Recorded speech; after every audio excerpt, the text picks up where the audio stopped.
कुत्तों को पता चले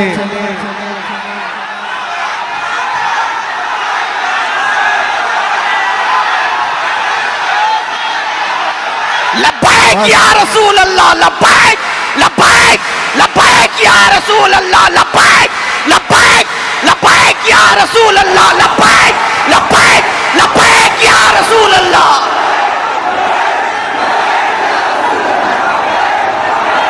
तवज्जो, अब बात समझ में आ रही है। लोग हमसे कहते हैं जलसों में जाने से क्या होता है। मैं यही कहता हूं, एक जुमले से जब इतनी जान आ जाती है, एक जुमले से जब इतनी जान आ जाती है, तो इसीलिए हमारी पूरी तकरीरों पर पाबंदी भी लगती है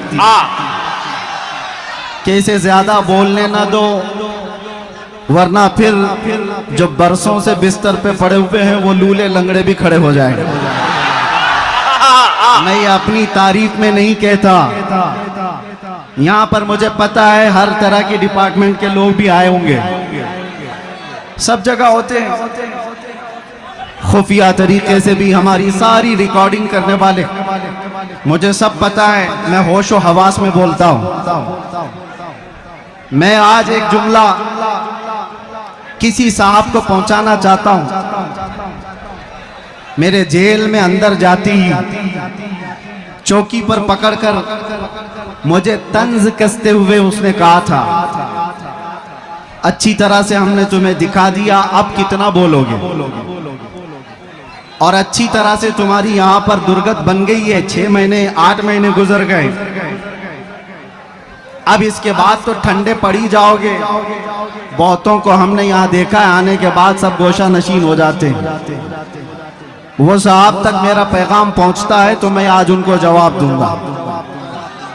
तुम्हारी सोच के सांचों में ढल नहीं सकता, तुम्हारी सोच के सांचों में ढल नहीं सकता, जुबान काट लो लहजा बदल नहीं सकता। मुझे भी क्या मोम का पुतला समझते हो? मुझे भी क्या मोम का पुतला समझते हो? तुम्हारी लौ से ये लोहा पिघल नहीं सकता।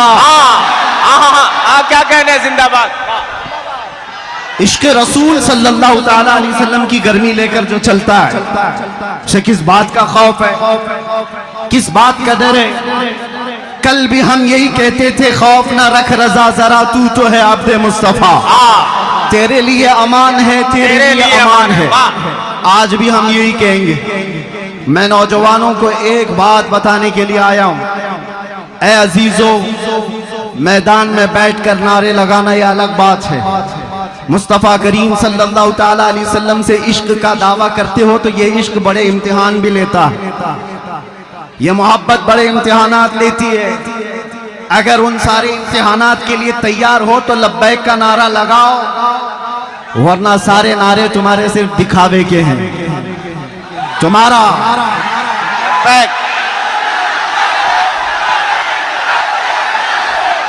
लब्बैक लब्बैक लब्बैक या रसूल अल्लाह, लब्बैक लब्बैक लब्बैक या रसूल अल्लाह, लब्बैक लब्बैक लब्बैक या रसूल अल्लाह।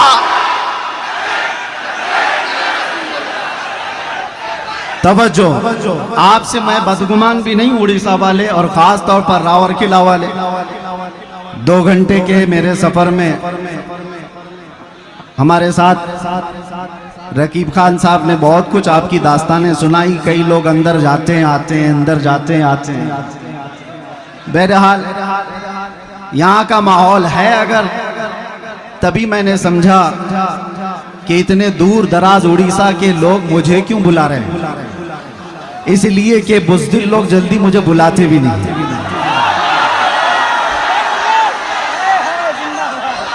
मेरे भाई, स्टेज पे बैठने से भी कई लोग कतराते हैं, वो अलग बात है।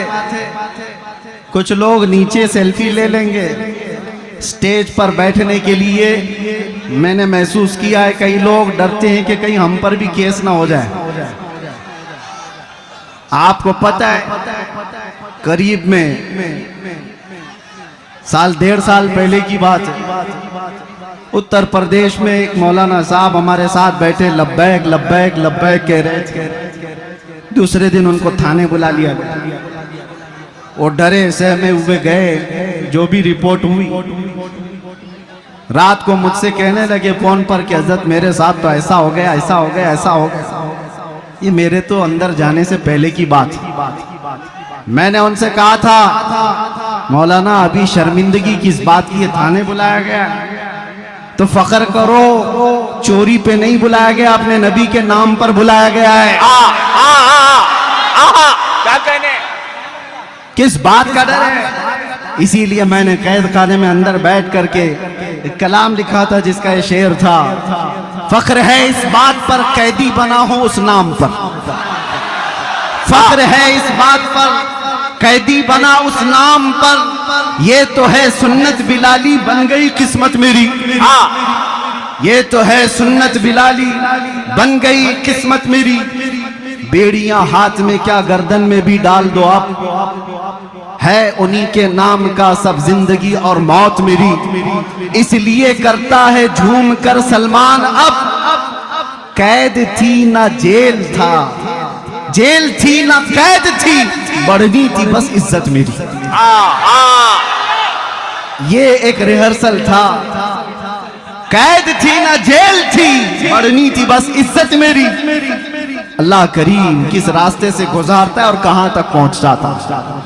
हम तफसीर पढ़ते थे कुरान अजीम में, सूरह यूसुफ को सैयदना यूसुफ अलैहिस्सलाम के भाइयों ने कुएं में डाला था, लेकिन अल्लाह करीम ने इंतजाम फरमाया, वो निकाले गए, बाजारे मिस्र में बेचे गए, फिर जेल भी गए। तकरीबन 10 साल से ज्यादा जेल काटी बगैर किसी गुनाह के, बगैर किसी जुर्म के।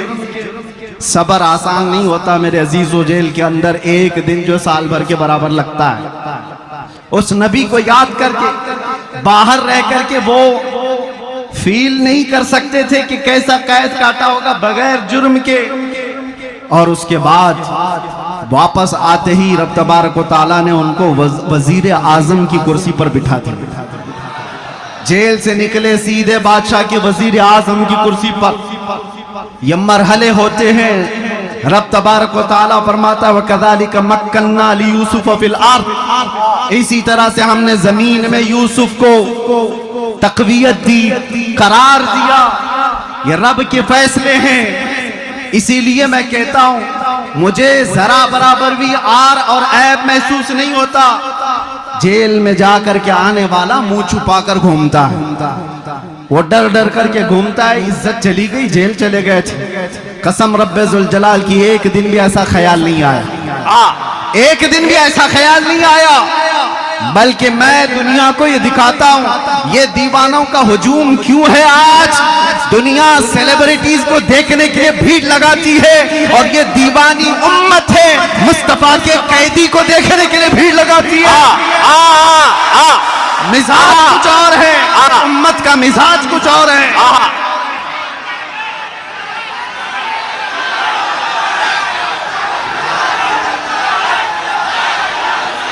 इसलिए बात मैं हमेशा कहता हूं उनकी बात करो, हर दिल पे राज करो। इस उम्मत का मिजाज अलग है।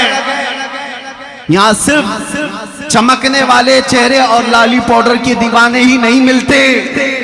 हो सकता है हमारे जवान थोड़े इंटरटेनमेंट के चक्कर में ग्लिमर की दुनिया के पीछे भाग जाते होंगे, लेकिन इनका दिल चीर करके देखो तो इस ग्लिमर को ये किसी न किसी दिन लात मारते हैं और फिर ये कहते हैं अपना सब कुछ गुंबद खजरा कल भी था और आज भी है। मेरे नबी से मेरा रिश्ता कल भी था और बस इस ईमान की बका मैं चाहता हूं मेरे अजीजों, तुम्हारे सीने में ये धड़कन बाकी रहे, ये इश्क़ मुस्तफा की लौ जलती रहे और तुम्हारी जिंदगी इसी तरह बरकरार रहेगी। 1000 मीटिंगें करने दो खुफिया तरीके से तुम्हें मिटाने के लिए, इस्लाम को खत्म करने के लिए बड़े बड़े मंसूबे बनाने दो, तंजीमें बनाने दो, सारी तैयारियां कर लेने दो, हथियार खरीद लेने दो, सब चीजें हो जाने दो, लेकिन एक बात याद रखना, इश्क़ मुस्तफ़ा सल्लल्लाहु ताला अलैहि वसल्लम की गर्मी राई के दाने के बराबर भी तुम्हारे सीनों के अंदर मौजूद होगी तो सारी दुनिया की ताकत मिलकर के भी तुम्हारा चेहरा देखने की हिम्मत नहीं कर सकेगी। क्या कहने, जिंदाबाद। ताब नहीं ला सकेगी। इसीलिए तो इकबाल ने कहा था, टल न सकते थे जंग में अगर अड़ जाते थे, पांव शेरों के भी मैदान से उखड़ जाते थे, हक से सरकश हुआ कोई तो बिगड़ जाते थे, अरे तेग क्या चीज है हम तोप से भी लड़ जाते थे। ये हमारे आबा व अजदाद का शिवरा है, हमारे बुजुर्गों की जो असलाफ का तरीक़ेकार रहा है वो आपके सामने रख रहा हूं। आपको मैं मेरी पूरी तकरीरें छानबीन करके निकाल, वैसे तो आपसे ज्यादा तो गुजरात वालों ने निकाला है।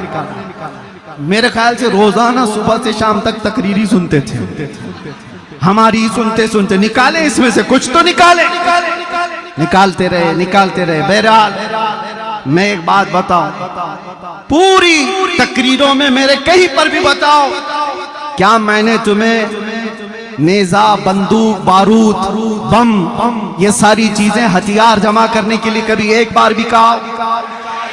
ला करके दिखाओ।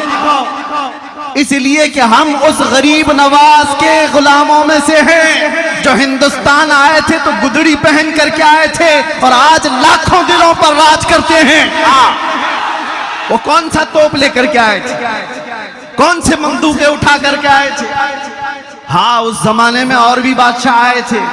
शिहाबुद्दीन गौरी शिकस्त खा करके वापस जा रहा था, गरीब नवाज से मुलाकात हो गई थी, 8 फकीरों की जमात आ रही थी। उसने पूछा कि कहाँ जा रहे हैं? बाबा ने कहा हिंदुस्तान फतह करने जा रहे हैं। जो राजे महाराजों से लड़ करके वापस जा रहा था शिकस्त खा करके, वो 8 फकीरों की जमात को देखकर कहने लगा कि आपके पास क्या है जो आप मुल्क हिंद की फतह की बात कर रहे हो? सरकार गरीब नवाज ने फरमाया, तुम में हम में फर्क ये है, तुम हथियारों पे भरोसा करते हो, हम अल्लाह की जात पे भरोसा रखते हैं। मैं आपको भी यही कहता हूं, मैंने अपनी तकरीरों में कहीं कोई चीज जमा करने के लिए नहीं कहा, अरे मियां ब्लेड भी रखोगे तो आतंकवादी कहलाओगे। हमारा तो हाल यही है, हर प्लास्टिक की चाकू भी रखोगे तो कल न्यूज में आ जाएगा, कल खबर बन जाएगी कि तुम्हारे पास फला फला चीजें थी। मैं इन तमाम बातों की तरफ नहीं तुम्हें ले जाना चाहता, बस एक बात है जो तुम्हें जमीन से उठाकर आसमान तक ले जाती है। वो बात क्या है? कि मोहम्मद से वफा तूने, कि मोहम्मद से वफा तूने, तो हम तेरे हैं, ये जहां चीज है क्या, लाहो कलम तेरे। अहले बैत अतहार की बात है यहां पर। आज मैं आपके सामने बताऊं, यह आपका जलसा जो हर साल मुहर्रमुल हराम में फजाइल अहले बैत पर किया जाता है। कौन है वो अहले बैत? हुजूर पाक सल्लल्लाहु ताला अलैहि वसल्लम का वो घराना जिनकी अजमत की आज हम कस्में उठाते हैं, जिनकी पाकी और बुजुर्गी की बातें आज हम करते हैं। लेकिन क्या कभी आपने ये देखा कि उनकी कुर्बानियां कितनी? अहले बैत में से मौला अली करमल्लाहु वजहुल करीम शहीद हैं, बड़े बेटे इमाम हसन शहीद हैं, दूसरे बेटे इमाम हुसैन शहीद हैं।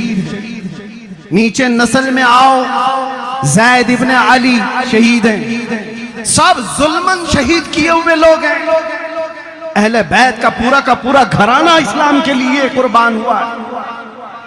अहले बैत का तज़किरा करने से पहले होश और हवास के साथ आपसे मैं कहना चाहता हूं, दिल में अगर हिम्मत है, जिगर है, तो ये सुनो और उनका नाम लो, वरना बुज़दिलों को ये ज़ेब नहीं देता करबला की दास्तान सुनना और सुनाना। बुज़दिलों का शिवा नहीं है ये।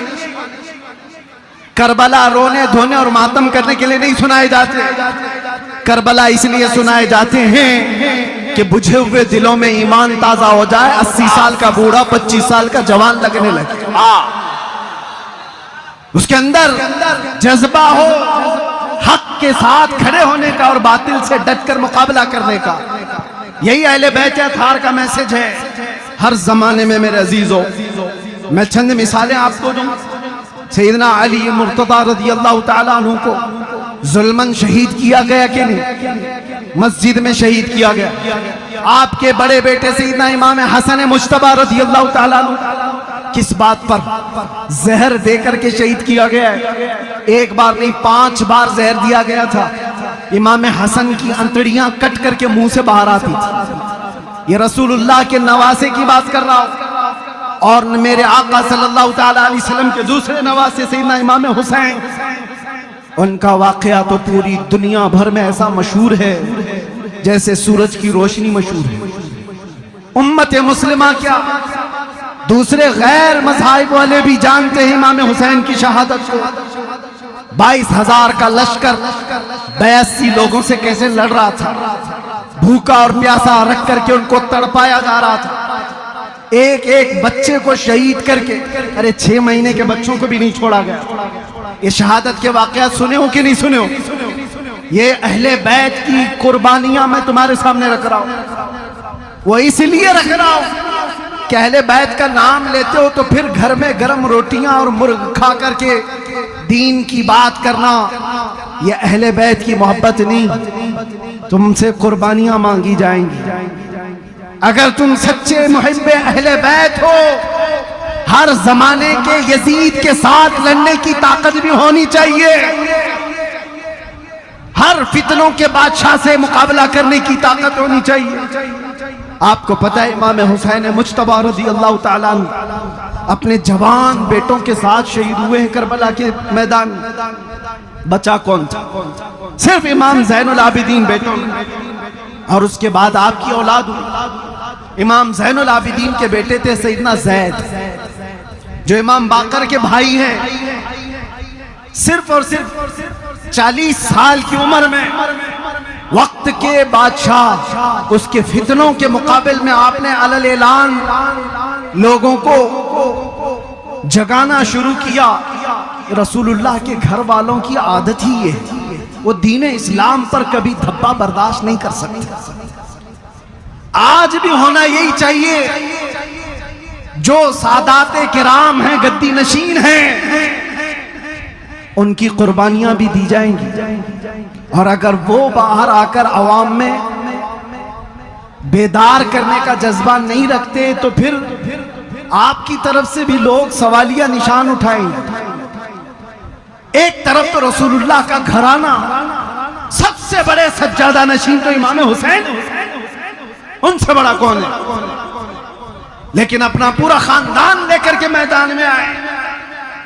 चाहते अगर वो तो अपना घर बचा करके यजीद की तरफ से हर महीने इनाम भी ले सकते थे, मनसब भी मिल सकता था, कोई किसी शहर का गवर्नर भी बनाया जाता।